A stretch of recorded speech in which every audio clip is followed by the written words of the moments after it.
नमस्कार. आज आपण रॉबर्ट कियोसाकींच्या रिच डॅड पुअर डॅड या खूप गाजलेल्या पुस्तकावर बोलणार आहोत.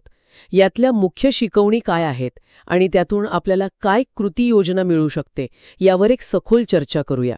उद्देश हा आहे की पैशाकडे बघण्याचे जे दोन वेगळे दृष्टिकोन आहेत ना, म्हणजे गरीब बाबांचा आणि श्रीमंत बाबांचा, ते समजून घ्यायचे आणि त्यातून संपत्ती कशी निर्माण करता येईल याचे व्यावहारिक मार्ग शोधायचे. कियोसाकी म्हणतात की श्रीमंत लोक पैशासाठी काम करत नाहीत, पैसा त्यांच्यासाठी काम करतो. हे ऐकायला खूप छान वाटतं, पण नेमकं कसं होतं हे? हो, इथेच तर सगळी गंमत आहे. म्हणजे बघा, गरीब बाबा जे पारंपरिक विचारांचे आहेत ते काय सांगतात? सुरक्षित नोकरी पकडा, चांगला पगार मिळवा. कारण त्यांना आर्थिक असुरक्षिततेची, म्हणजे पैसे नसतील तर काय होईल याची भीती वाटते. बरोबर, सुरक्षितता महत्वाची वाटते त्यांना.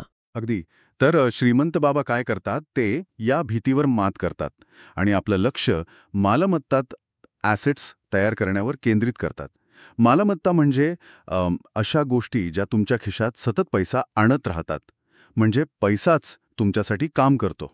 अच्छा, म्हणजे नुसतं जास्त कमवणं नाही, तर तो पैसा टिकवणं आणि वाढवणं महत्वाचं आहे. बरोबर. यासाठी मग आर्थिक साक्षरता लागते नाही का? म्हणजे मालमत्ता काय आणि देणी काय हा फरक समजून घेणं, हे कधीकधी थोडं अवघड वाटू शकतं. हो, नक्कीच. आणि हा फरक खूप महत्वाचा आहे.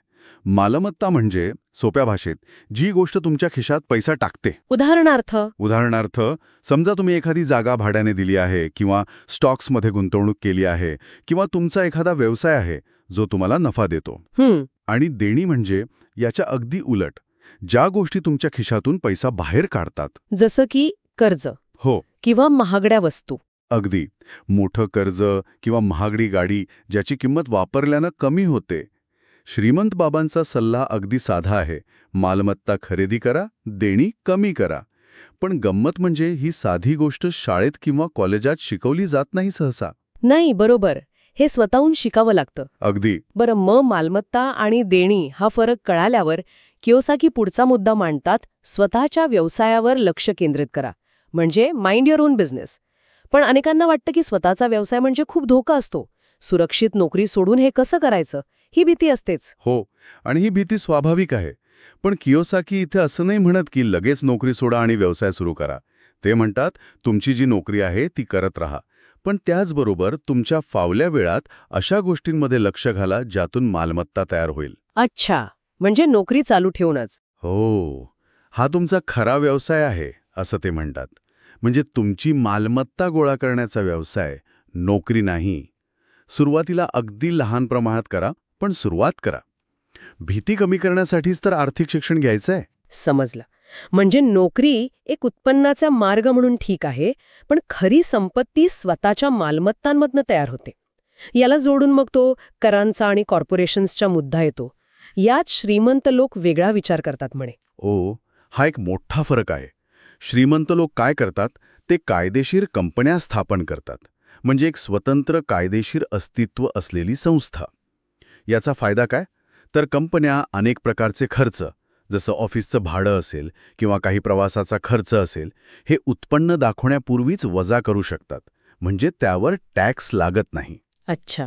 याउलट नोकरी करणाऱ्या माणसाला काय होतं, आधी पगारावर टॅक्स कापला जातो आणि मग उरलेल्या पैशातून खर्च करावा लागतो.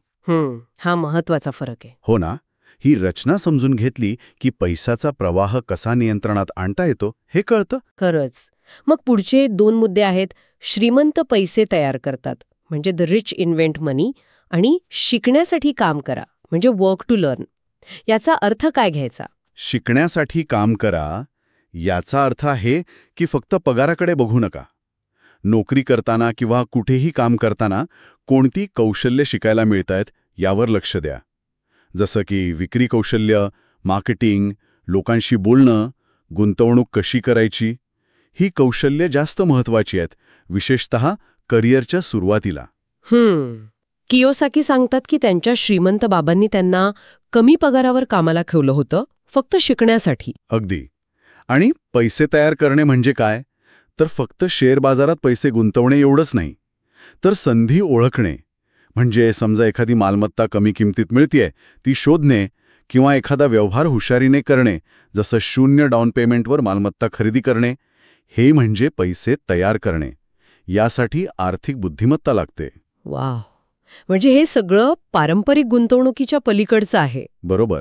म्हणजे थोडक्यात काय तर आर्थिक शिक्षण घ्या, मालमत्ता गोळा करा, देणी टाळा, पैशाला तुमच्यासाठी काम करायला लावा, भीती आणि अज्ञानावर मात करा आणि विचार करून धोका पत्करा.